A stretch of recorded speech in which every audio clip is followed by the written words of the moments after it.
software. Si bien nosotros nos ahorramos todo ese procedimiento, no se trata únicamente de eso. El sismo es un comportamiento dinámico, estructural, representado a través de matemáticos que nos van a permitir analizar esto por medio de ecuaciones. Estas ecuaciones no siempre son algunas que se puedan resolver. Hay algunas ecuaciones en función de tiempo, en función de dinamicidad, y existen ciertos medios para su resolución. Tenemos que tener muy claro de que la física de las ondas,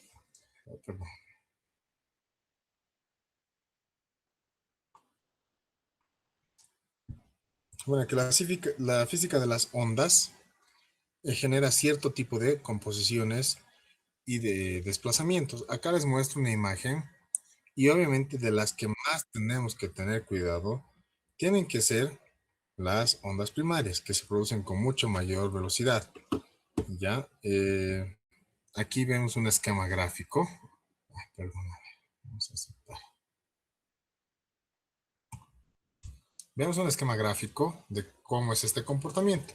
La mayoría, como les había indicado, la mayoría de los sismos suelen tener mayor incidencia cuando están en el eje XY. En el eje XZ, obviamente van a producir, esto es lo que les decía, este tipo de ondulaciones que magnifican mucho más el efecto. ¿Ya? Y algo muy importante, chicos. Todo tenemos que tratar de manejarlo en cierto tipo de rangos teóricos. Uno de esos es que manejemos un medio elástico continuo, es decir, que los elementos no pueden disolverse ni separarse de su misma composición. Por lo tanto, estos tienen que ser homogéneos, tienen que ser isótropos. Y bueno, estas son unas ecuaciones que, que sirven para analizar a mayor profundidad el comportamiento dinámico del sismo. Hay diversas ondas, unas llamadas P, esto según la bibliografía, y otras ondas S. La mayoría de las ondas P, que son varias, son aquellas que tienden a tener una propagación a lo largo del volumen y este afecta directamente a un módulo de rigidez. Y las ondas S están más relacionadas a lo que puede generar un movimiento de condición de borde rotacional o giro, ¿ya? Y obviamente, al tratarse de giro, incide en los módulos de corte transversales a los elementos, ¿ya? Esto es muy importante y es lo que quiero simplificarles con esta presentación.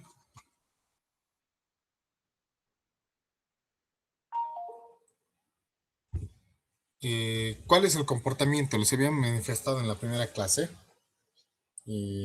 este esquema. Y esto está obviamente muy ligado a a una idealización del comportamiento de algo elástico disipado a través de un artificio matemático que es el amortiguador. Este es una idealización estructural de muelle amortiguador, ¿ya? Y el muelle tiene la capacidad de tener una deformación elástica y en respuesta a la rigidez del, del conjunto estructural. Es decir, esto está debido, si lo mencionamos en un edificio, este muelle se refiere a la capacidad mecánica, ya a la capacidad mecánica de de la elasticidad. Y Este amortiguador, si bien ya se construye en algunos países, el amortiguador nosotros lo idealizamos en ciertas composiciones estructurales, es decir, algo que disipe esa energía. Estos pueden estar atravesados a través de neoprenos, carteles o mismos amortiguadores, bueno, que no son accesibles a nuestro medio constructivo. No sé si tiene alguien alguna duda sobre este comportamiento, porque es muy importante idealizarlo en la mecánica del medio continuo y a través de los elementos finitos, porque ambos consisten de la masa compuesta de la estructura en general para un comportamiento combinado. Nosotros hasta el momento habíamos visto este comportamiento de muelles, que es en un rango elástico o tal vez inelástico, y todo tiene que estar simplificado a través de una masa estructural, ¿ya? El amortiguamiento, como los amortiguadores de un vehículo, por ejemplo, tiene una solución, en ese caso, de medios viscosos. Se lo emplea también en edificios, sin embargo, nosotros podemos, a través de un artificio matemático, simularlo con ciertas composiciones geométricas, es decir, arrastradores y demás. No sé si hasta ahí hay alguna duda, para que avancemos un poquito más rápido esto.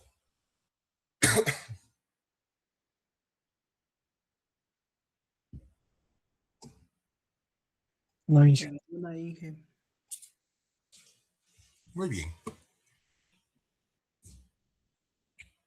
Bueno, estas ecuaciones van a ser un poquito más complicadas, pero necesito que los tengan como referencia.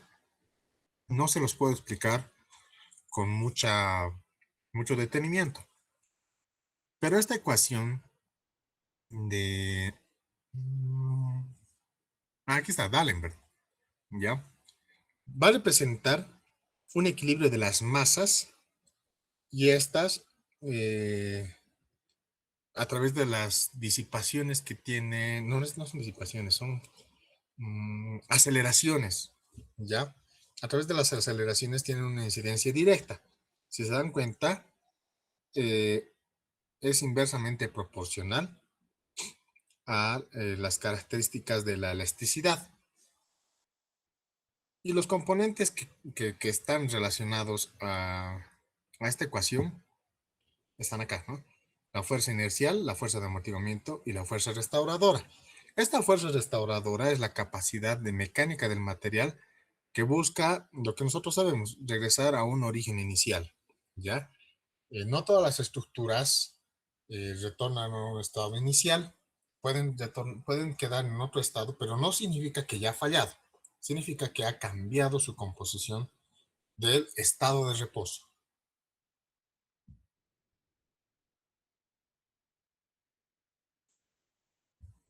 Mm, Esto es algo más estadístico. Lo he encontrado en una bibliografía y aquí vemos cuáles son los medios de disipación que utilizamos en un conjunto estructural. Mm, bueno, creo que esta es una información un poco más global. Nosotros sabemos que el amortiguamiento elástico, no sé si alguien conoce de alguna construcción en Bolivia donde se haya utilizado medios de amortiguamiento. Yo conozco solamente de uno que no ha funcionado, que es en un puente que se hizo en Santa Cruz. Se ha hecho una inversión en la cual no ha funcionado eso. ¿Ya? Y esto de la energía cinética de traslación ya es un artificio matemático donde se altera la geometría de ciertos conjuntos estructurales, y esto es lo que nosotros conocemos, el análisis sísmico, donde buscamos disipar toda esa energía a través de las deformaciones elásticas, o sea, a través del acero. Ya, estos son unos conceptos eh, un poco más matemáticos que, bueno, no va a ser un poco relevante que se los explique, pero ténganlo como referencia, ¿ya? Mm, En los pisos de multinivel, perdón, en los edificios de multinivel o en los que hay bastante concomitancia frecuencia o sean repetidos, hay que manejar ciertas representaciones matriciales, y acá se las estoy mencionando. Esta es la más común. Ustedes conocen las fuerzas de restitución, que trabajan directamente ligado a una composición matricial de la elasticidad directa. Y la elasticidad nosotros la representamos a través de rigidez. Bueno, esto ya lo conocen ustedes. Este es una representación gráfica de un espectro de diseño sísmico. ¿Ya? Este está compuesto de una pseudo aceleración en un sentido Y, que se registra, y un periodo estructural o tiempo de retorno o tiempo de análisis. Esto que va transcurriendo a través del tiempo. Entonces, el pico máximo que nosotros vamos a obtener nos permite a nosotros determinar una proyección de la aceleración transversal, y esto nos permite conocer el método estático equivalente sin necesidad de que recurramos a ecuaciones diferenciales de la resolución. Y esto quiero que lo entiendan. Nosotros nos basamos en esto porque hay unas ecuaciones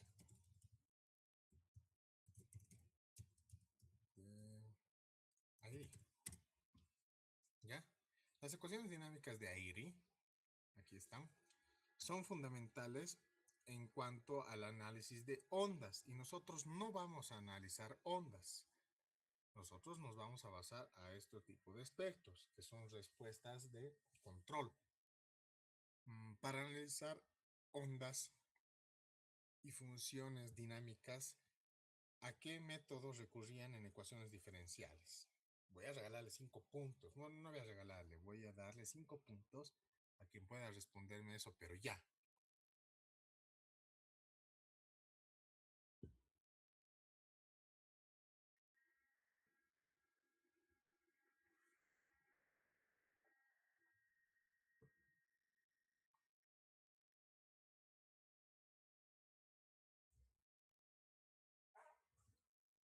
¿Alguien?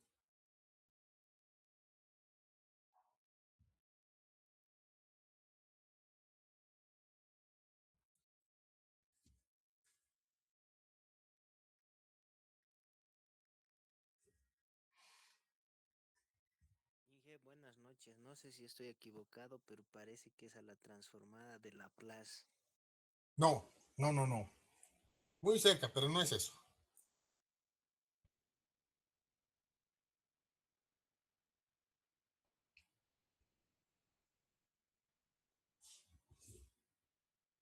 La transformada de Laplace tiene un objetivo específico bien claro, y justamente está ahí. Antes de analizar ustedes la transformada de Laplace, que ya está un poco más específica, las funciones dinámicas están referidas a cierto tipo de retornos en cuanto a ondas controladas en el tiempo. Y eso lo analizaban por series de Fourier. Series.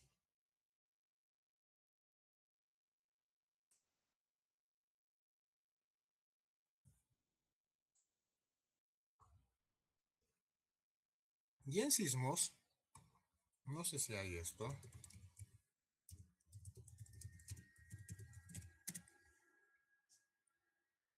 Aquí está. En sismos, nosotros tendríamos que recurrir a una parte dinámica. Por eso es bien complejo los sismos. Y el resumen que nosotros tenemos del ingeniero Grandi y de otros investigadores es un gran aporte. Si bien yo les dije que no lo manejo, sí es un gran aporte. ¿Por qué? Porque te simplifica todo este análisis. Y hay ecuaciones que no se pueden resolver. La integral de Duhamel es una ecuación diferencial, es una integral en realidad, que la integras y no la puedes resolver muy fácilmente. Llegas a lo mismo y a lo mismo. Entonces tienes que hacer cierto tipo de artificios matemáticos para llegar a una especie de solución. Todo eso nosotros nos ahorramos con ese espectro sísmico, eh, donde no tendríamos que aplicar, por ejemplo, esto del efecto sísmico. ¿Por qué les estoy mencionando esto? Porque no en todas sus estructuras van a cargar sismo y punto. ¿En qué casos van a tener que analizar esto?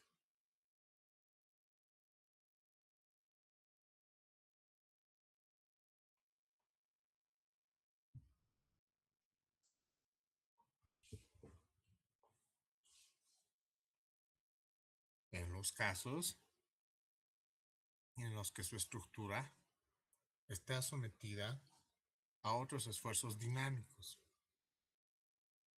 Industrias que trabajan con motores grandes. Ustedes van a determinar los movimientos dinámicos y las funciones.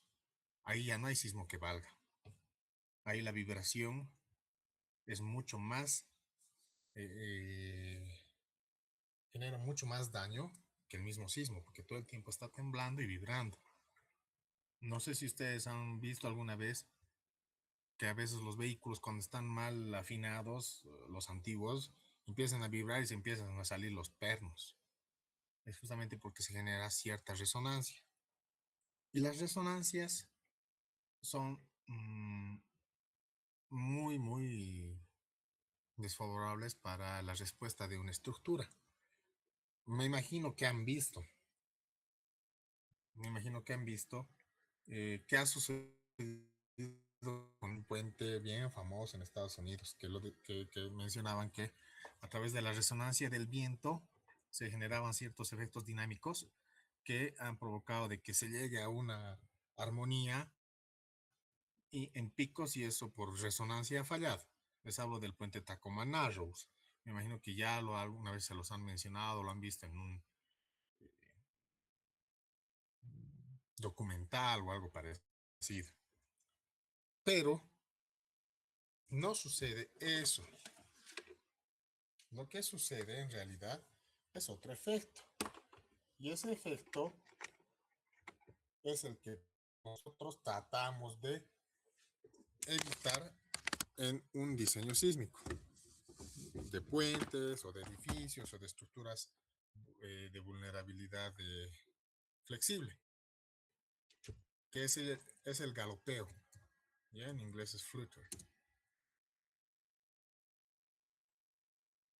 El galopeo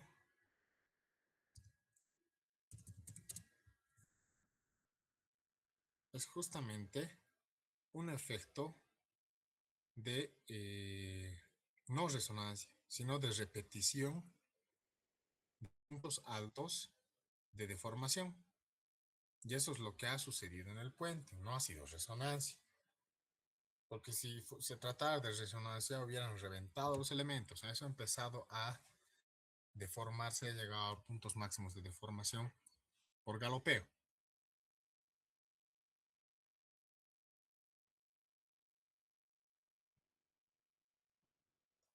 Ya, bueno, estos son unos valores un poco más estadísticos y bueno, muchos de los diseños sísmicos tienen el objetivo de disipar justamente esa energía. Mm, ¿Qué es un análisis histerético? Si alguien me puede decir, a ver, búsquenlo en internet. ¿Y cómo se refiere eso a a un análisis sísmico? También por puntos. Análisis que dijo, disculpe. Histerético o de histéresis.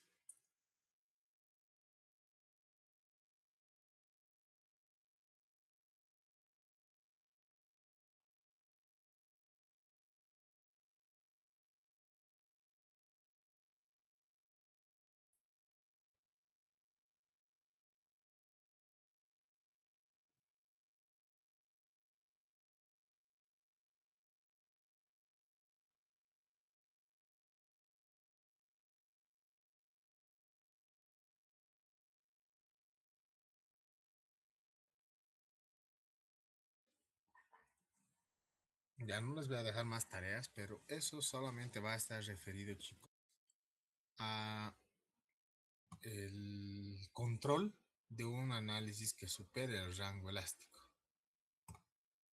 ¿Ya? Ese rango elástico no significa que la estructura haya fallado.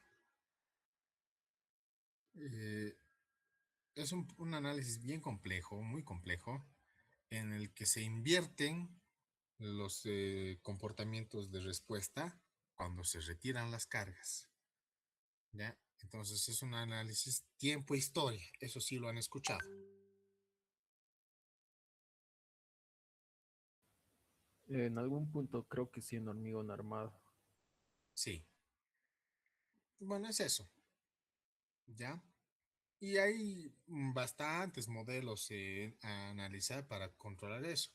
Uno de esos es la masa equivalente, otro es el análisis por desempeños, otro es el pushover.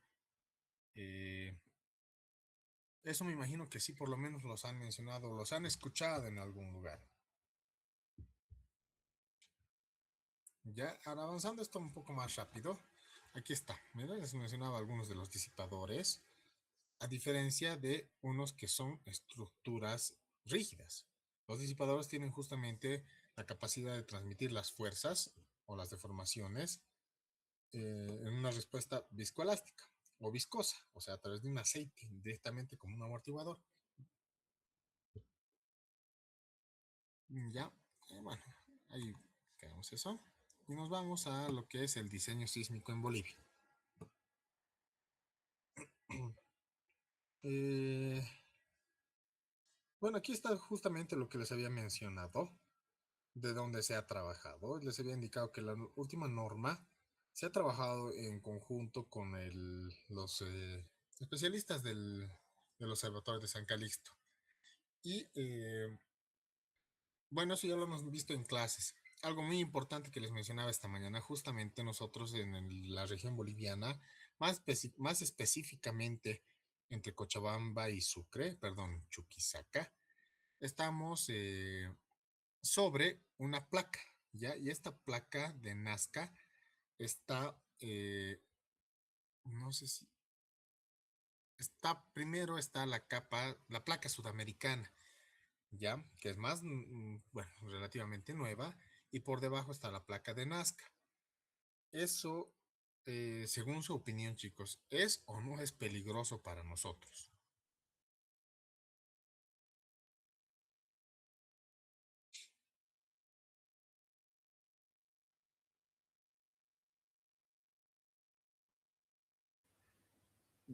Va a ser peligroso en diferentes rangos, puede ser mucho, con mucha mayor influencia, como ya vimos en Cochabamba, y menor influencia en el oriente, por ejemplo. Sí. No, sí le afecta también a Santa Cruz, solamente que la disipación por ahora no ha sido en los rangos que suelen suceder. Cuando ha habido el sismo, terremoto del año 96, si no estoy mal, o 95, ha sido una de las expresiones más fuertes que hemos tenido en nuestro país de un sismo hasta la fecha. Después, obviamente, antiguamente, durante la época de la guerra, hemos tenido un terremoto en el sector de Sipe-Sipe, ¿ya? Que ha afectado bastante. Y eso llega hasta Epizana, ¿ya? Y ese es el principio del inicio de los valles cruceños. ¿Por qué es muy peligroso? Afortunadamente nosotros a la fecha no hemos tenido un comportamiento letal que puede suceder en cualquier momento y esperemos que no suceda. Porque al estar una placa sobre otra, más adelante seguramente se los voy a explicar, debe estar en esta diapositiva, pero hay cierto rango de sismos. Si nosotros estuviéramos en una sola placa, bueno, el sismo no es tan complejo, pero al ser una capa sobre otra se generan más sismos superficiales y el sismo superficial es mucho más dañino que el sismo interno, porque el sismo interno suele disiparse a través de el centro de gravedad hacia el centro de la Tierra, por decir, ¿no? Hacia el centro de las masas de suelo. En nuestro caso, no es tanto así. Es justamente. Los sismos superficiales que se producen en una profundidad menor de 70 kilómetros. 70 kilómetros en profundidad de placas es bastante pequeño, ¿ya? Y acá justamente se menciona, tienen un mayor potencial para el daño estructural. Ya los sismos intermedios son aquellos de los cuales nos preocupamos de menor magnitud. Y los sismos profundos son aquellos que no nos afectan. Esos sismos profundos, sí, a través de los movimientos generales, son aquellos que van a producir otro efecto de movimiento, que son los tsunamis. ¿Ya? Sí, van a estar muy ligados los sismos profundos con los superficiales porque muchos de los sismos están causados también por los tsunamis, pero el tsunami es otro efecto. Esta información estadística yo la he encontrado en cierta información, pero bueno, nuestro periodo de retorno, no sé si alguien lo ha visto en la norma, ya ha encontrado esto, en la guía de diseño sísmico. Pero no le creo mucho a esta información donde se menciona que hay un periodo de retorno de 475 años. ¿Ya? Creo que la mayoría de nuestros eventos sísmicos son impredecibles. Entonces no hay un periodo de retorno como tal, porque nosotros no tenemos esos registros, primero. Y segundo, esto que es una estimación a través de justamente los datos de San Calixto. Significa que no sabemos hace cuánto han sido los 475 años, pero van a llegar en algún momento. Entonces es algo que no está claramente establecido.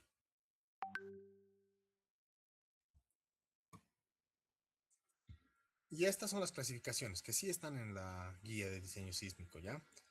Eh, Esto está más ligado a las características geotécnicas que tienen los lugares que vamos a estudiar, ¿ya? Y las resistencias que éstas tienen a la disipación de las ondas de velocidad. Esta información se las voy a facilitar. Y para no atosigarles mucho, chicos, esto es lo que habíamos mencionado hoy. He podido encontrar un documento donde les voy a facilitar mucho de lo que les había indicado, las configuraciones. Así no los voy a atosigar con el manejo del sí, quedamos, lo han grabado, no han grabado. Tengo un documento elaborado por mí, eh, donde tengo una guía justamente del diseño en CIPECAD sísmico, pero es con la norma ACI. Eso no les va a variar. Justamente lo que no nos interesa mucho el valor de la normativa, porque eso lo van a gestionar acá.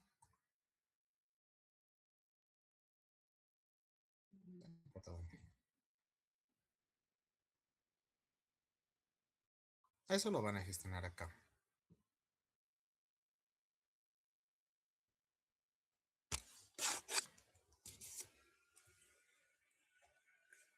Eso manejamos ahí como está.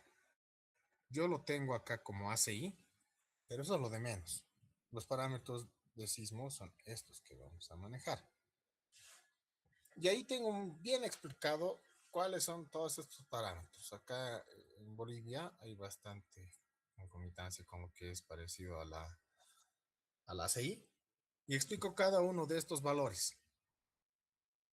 Ya, entonces les voy a pasar este documento, estimo que en una media hora, para que tengan además de registro, cuando necesiten hacer, aquí está lo que les decía, ¿no? El tipo de suelo, y necesiten hacer un diseño, ya tengan eso, y les sirve además de parámetros de referencia, ¿ya? Entonces, no los quiero atosigar más con eso. He buscado casi toda la tarde ese documento porque me acuerdo que lo había elaborado antes para dar un curso. Y bueno, para finalizar, lo que quiero enseñarles esto. Bueno, esto no les voy a poder explicar.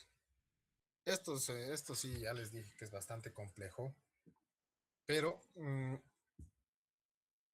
este documento que les voy a pasar, por si acaso, tiene hasta la forma en la que tienen que configurar los planos si quieren imprimirlos en tamaño carta, cuántos planos quieren sacar por, mm, por plan, o perdón, por hoja y demás. ¿Ya? Esto es muy importante. Los tipos de análisis sísmico. Si ustedes no van a recurrir eh, al CIPE, por ejemplo, o van a ir a un software de elementos finitos mucho más profundos, por eso no siempre les va a tocar hacerlo en CIPE, les va a tocar algunas veces analizar otras estructuras por otros medios. Hay dos tipos de análisis. Este les decía, el análisis estático equivalente y el análisis dinámico espectral. ¿Cuál es más cómodo para nosotros? Siempre va a ser un poco más preciso el análisis estático equivalente para determinar los máximos, mm, a ver, las máximas respuestas de fuerza que nos representa un sismo. Y el análisis dinámico espectral nos va a brindar a nosotros eh, los modos de vibración. Porque una estructura en el SAP, por ejemplo, le cargas 1, 2, 3, 4, hasta 50 modos de vibración y vas a encontrar cuál es el más desfavorable. ¿Alguna vez les han mencionado cuántos modos de vibración son los adecuados para una estructura? Creo que son 13. ¿Cuántos, perdón? ¿3 o 13 me dijiste? 13. Ya. ¿Quién les ha indicado eso? No, a mí en mi pasantía me recuerdo que me indicaron por ahí, creo, no recuerdo si era 13 o 3, pero era por ese número. Ya. En realidad, mm, alguna vez he escuchado eso de 13 ya, pero los modos de vibración tienen que estar en función del número de niveles que tienes, ¿ya? Y también referidas a las áreas. Hay ciertas oscilaciones que se generan según la altura. Entonces, hay algunas recomendaciones que te indican que tienes que tener al menos 3 modos de vibración por nivel si la estructura es menor a 10 pisos o 10 niveles. 2 modos de vibración si llega hasta 20 niveles. Y un modo de vibración si supera los 30 niveles. Entonces, esa es una bibliografía, pero seguramente es en base a lo experimental, ya, porque no te sirve ponerle 50 modos de vibración por gusto de ponerle. Lo único que va a generar es un excesivo uso de memoria en tu computadora, donde te va a indicar el modo de vibración 3 era el más óptimo y punto. Entonces, no, hay que seguir algunas recomendaciones, a menos de que tengas una computadora a la que no le afecte eso.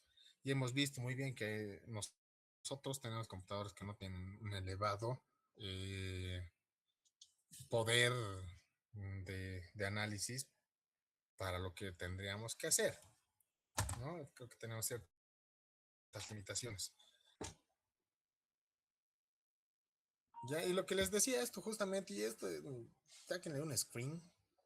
Estos son los límites de deriva en porcentaje que tienen que manejar en los puntos más altos, donde el desplazamiento máximo tiene que admitirse en los conjuntos estructurales, ¿ya?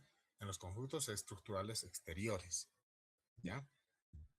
¿Cuál es el objetivo de controlar las derivas? Justamente de que no haya daños en lo visual, no haya daños en lo estructural por excesiva deformación. Ya les había indicado que la deriva es el punto de desplazamiento máximo horizontal a través de, no a través, en un control de desplazamiento en el punto más alto. El sentido eje X o Y no es determinante, sino el sentido combinado. ¿Hasta ahí tienen alguna duda?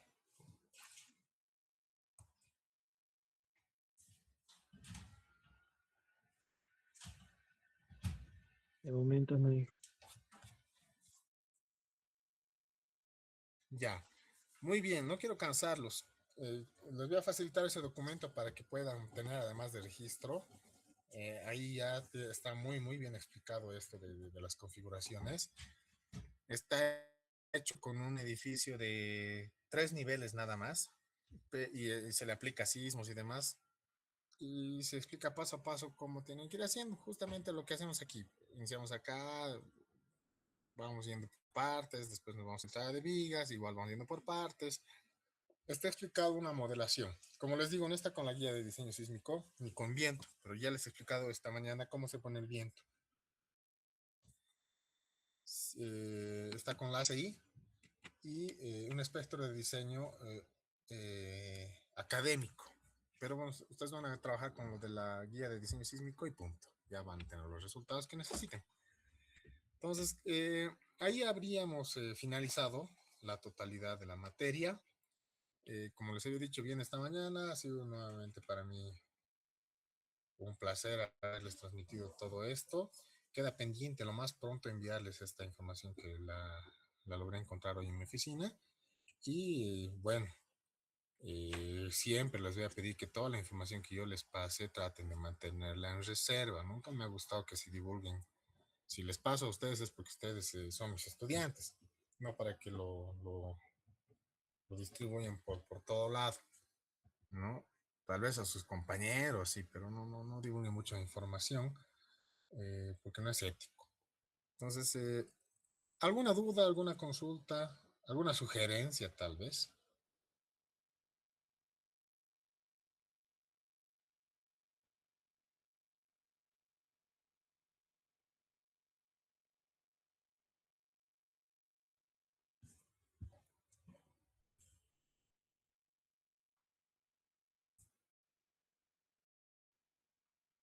Ya, están 24 personas conectadas, incluido yo, entonces voy a considerar de que todos están presentes hoy.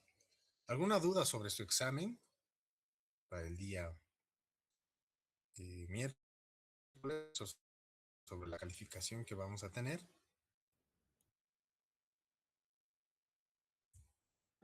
Sí, esta mañana había puesto que ahora el proyecto va a valer 55%. Sí. ¿Quieren que cambie ese valor? Porque de hecho, creo que sí, bueno, depende de ustedes. Podemos volver al 60%, pero eh, no sé cómo lo ven conveniente. Yo no tengo mucho problema con eso.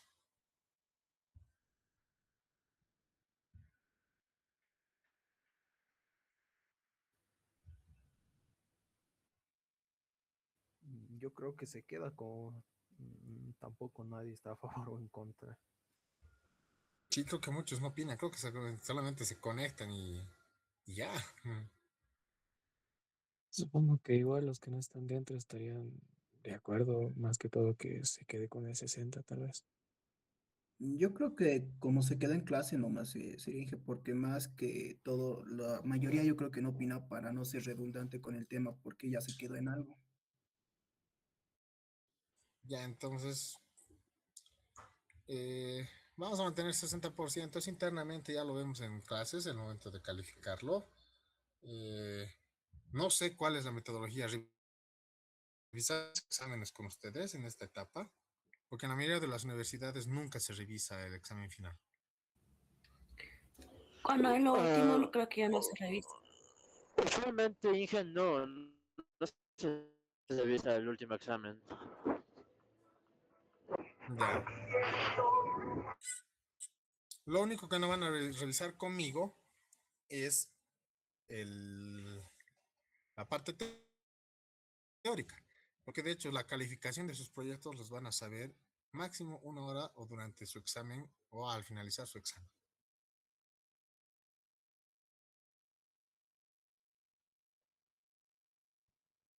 Entonces ya van a tener una idea de cómo les ha ido. Y bueno, creo que sí es la metodología en general. En ninguna universidad se revisa el examen final justamente porque ya es algo un poquito más reservado. Eh, yo creo que no vamos a tener ningún inconveniente. Si vamos a quedar de que sea 60-40, yo voy a ver el mecanismo de que cada pregunta valga lo equivalente de llegar a 40 puntos.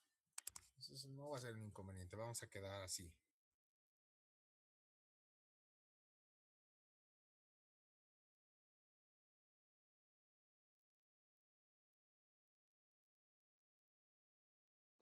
Está bien, Inge. Bueno, Está bien, Inge. Creo que no hay nada más que decir. Entonces, nos vemos el día de su examen.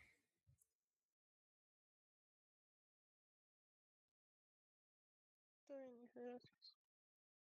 Listo, hasta Hasta luego. luego, ingeniero, gracias. Hasta luego, Inge. Hasta luego, Inge. Hasta luego, Inge. Hasta luego. Hasta luego, Inge.